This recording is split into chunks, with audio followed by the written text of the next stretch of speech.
Pouvez-vous faire état de ce qui peut être considéré comme de nouveaux modèles qui prennent en compte cette dimension collaborative? Oui, depuis une dizaine d'années, on se pose beaucoup de questions sur l'évolution des modèles et on parle de connectivisme qui aurait été développé par Siemens et Downs. Et dans son appellation, on définit bien cette insistance sur la multiplication et la variété des connexions qui existent entre les individus et les supports à l'apprentissage, ce qu'on a évoqué déjà précédemment. Et comment caractérise-t-on ce modèle? Habituellement, comme sur le schéma que vous avez sous les yeux, on lui attribue 8 caractéristiques. Une première, c'est le fait que l'apprentissage et la connaissance résident dans la diversité des opinions. Donc on reconnaît cette diversité.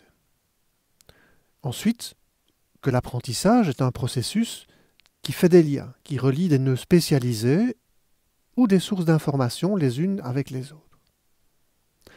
Enfin, c'est aussi le fait que l'apprentissage peut résider dans des appareils non humains. C'est ce principe de mémoire externe qu'on a déjà évoqué dans une dia précédente.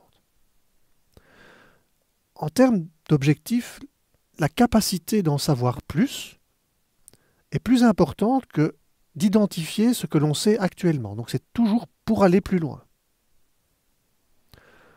Ensuite, un des autres principes est celui d'entretenir et de maintenir les connexions pour faciliter l'apprentissage continu. C'est donc tout ce qui touche à la veille. Enfin, la possibilité de voir les liens entre les domaines, les idées, les concepts est une compétence de base. D'où l'importance de développer les cartes conceptuelles, par exemple. Enfin, il y a le fait d'obtenir des connaissances précises et mises à jour, et ce vers quoi tendent toutes les activités d'apprentissage connectiviste. Aujourd'hui, on a une possibilité de mise à jour des connaissances qui est extraordinaire. Et donc, il faut utiliser ce moyen-là. Et enfin, le 8e principe est cette capacité à pouvoir prendre des décisions qui est un processus d'apprentissage en soi. Voilà donc les différents éléments qui fondent ce modèle relatif que l'on nomme l'apprentissage connectiviste.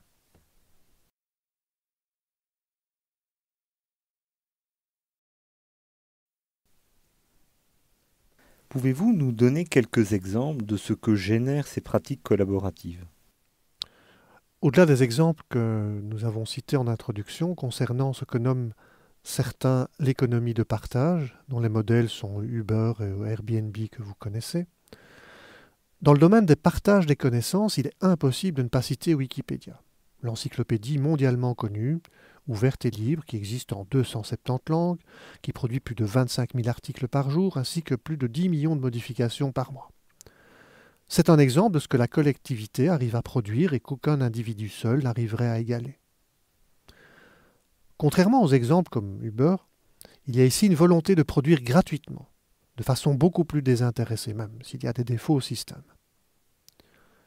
Dans la même veine, j'ai envie de citer aussi OpenStreetMap, qui permet de créer de manière libre et collaborative des cartes géographiques personnalisées, de manière classique, mais gratuite, comme des cartes IGN ou Michelin, mais aussi et surtout pour concevoir des cartes personnalisées. Par exemple, un enseignant, dans un cours d'études de l'environnement proche, souhaite concevoir une carte relative au quartier où se situe son école et y faire apparaître tous les bâtiments remarquables qu'il souhaite identifier, ou tous les arbres qui balisent un parcours particulier. Eh bien, il peut le faire et le faire avec ses élèves.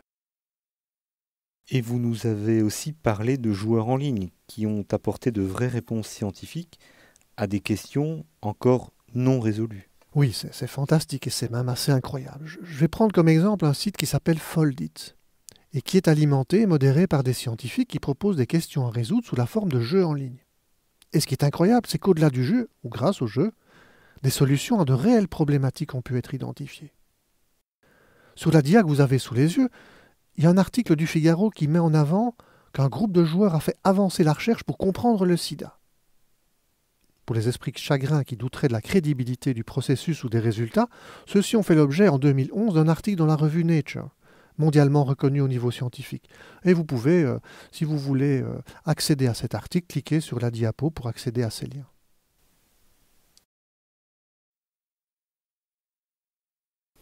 Très intéressant, mais dans un dispositif comme Wikipédia, comment sont gérées les productions?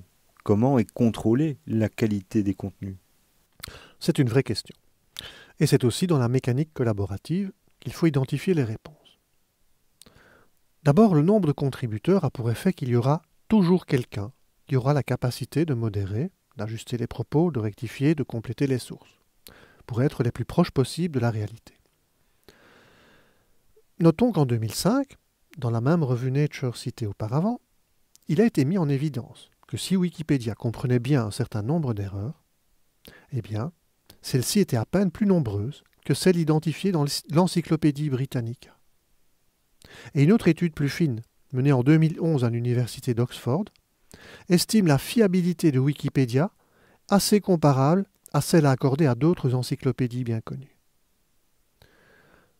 L'avantage d'un dispositif en ligne et ouvert, c'est que quand l'erreur est détectée, elle peut être corrigée dans les secondes qui suivent, ce qui n'est pas le cas pour des documents imprimés qui devront attendre une nouvelle édition, souvent coûteuse à produire.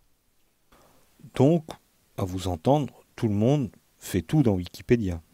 Non, pas du tout. Tout le monde peut contribuer, bien sûr. Mais au sein même du dispositif Wikipédia, il y a, comme on le voit sur ce schéma, des internautes qui ont un statut particulier. Ils sont reconnus pour leur expertise et modèrent une thématique, par exemple. Il y a donc des individus qui occupent une fonction, des personnes auxquelles on attribue un rôle, et c'est à ce prix qu'un dispositif collaboratif peut fonctionner.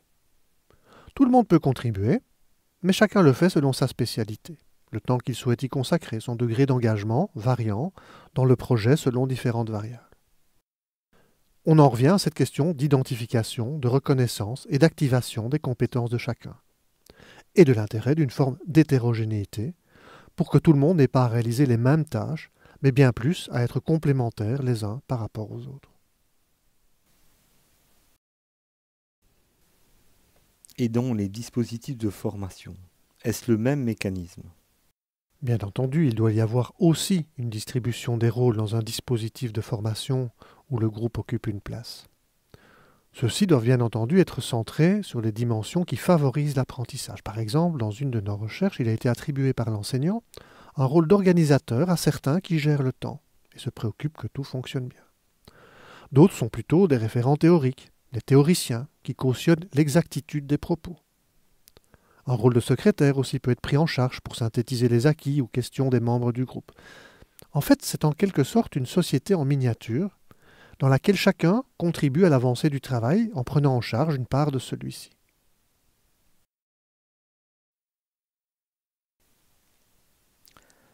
Peut-on caractériser les tâches collaboratives? Alors, en fonction de la façon avec laquelle les membres du groupe articulent leurs efforts, Abrami distingue 4 types de tâches possibles à proposer à un groupe. Des tâches disjonctives, conjonctives, additives et élaboratives.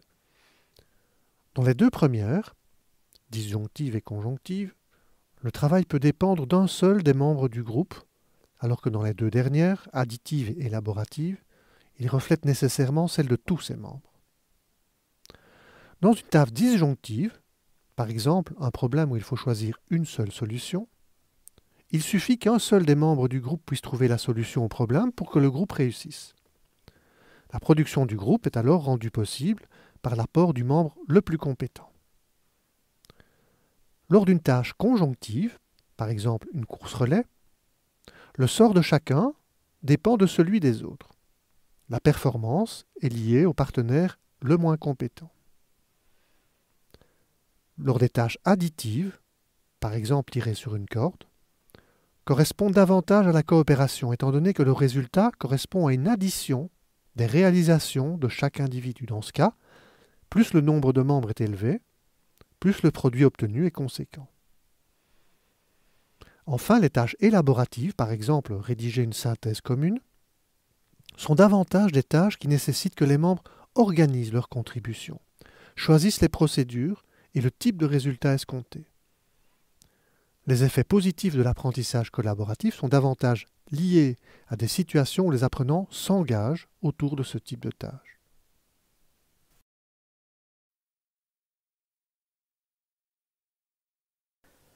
En vue de comprendre la dynamique collaborative, vous avez évoqué la notion d'interdépendance sociale.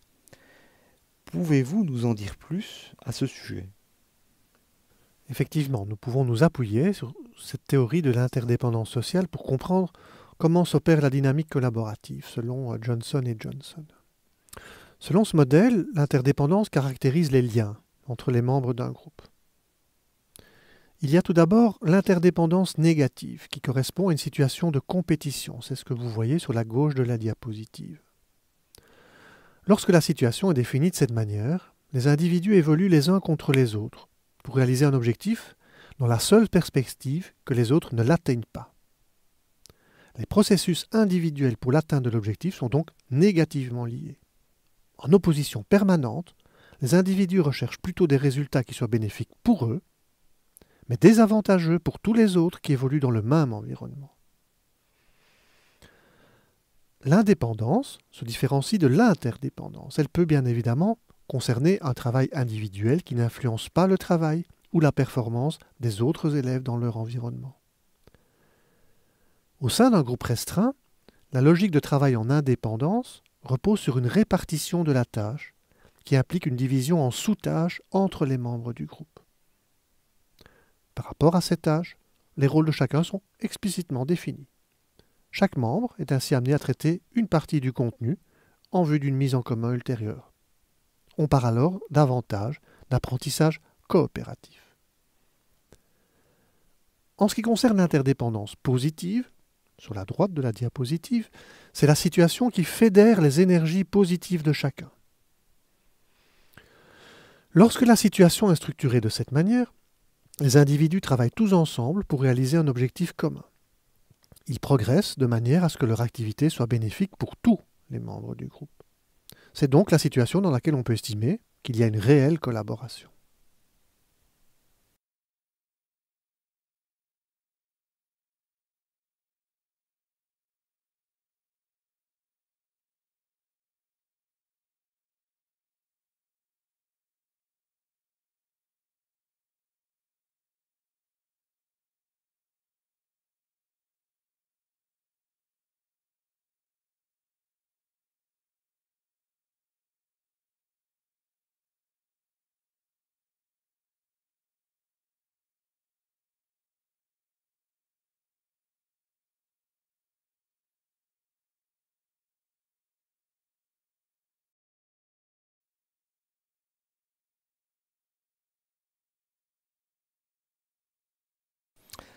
Quand on parle d'activité collaborative, on parle forcément de groupe.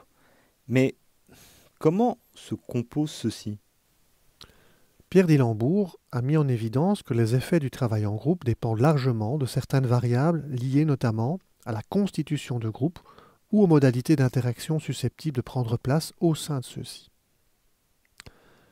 Plusieurs modalités sont retenues pour constituer des groupes. Nous en distinguerons 4 modalités principales. La première, c'est la modalité aléatoire, c'est-à-dire celle qui est réalisée sur la base de regroupements liés au hasard. Ensuite, il y a une modalité dite pragmatique, qui tient compte de critères de facilité, basés par exemple sur le fait que plusieurs apprenants sont proches géographiquement ou relèvent du même fuseau horaire. Une modalité est dite raisonnée, car on l'applique en fonction de certains critères qui permettent de fonder l'efficacité d'un travail en groupe.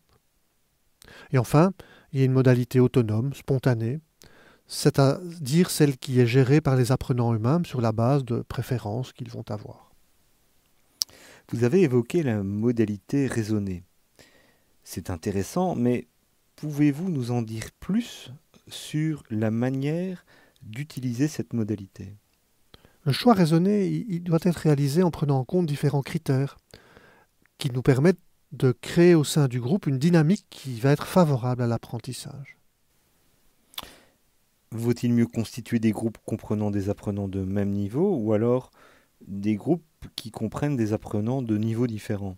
Oui, c'est là la question la plus pertinente. On sait notamment depuis les études menées par Webb sur la constitution des groupes que ceux-ci sont plus efficaces quand ils sont formés de sujets modérément hétérogènes, sujet moyen avec sujet fort ou sujet moyen avec sujet faible, alors que les paires fortement hétérogènes, sujet faible avec sujet fort, ou homogènes, sujet fort ensemble, sujet faible ensemble, elles sont moins performantes. Selon le cas, la force ou la faiblesse relative d'un membre du groupe pourrait être établie en tenant compte des résultats à une tâche antérieure, qui porte sur le même domaine. Un test standardisé qui mesure une habileté liée au domaine d'apprentissage, un test d'orientation spatiale pour une tâche graphique, ou un test d'intelligence générale. Et selon certaines études comme celle de Leysen, les pairs qui sont constitués en vue de favoriser l'hétérogénéité des opinions de départ interagissent davantage dans le cadre d'un forum de discussion ou d'un chat synchrone.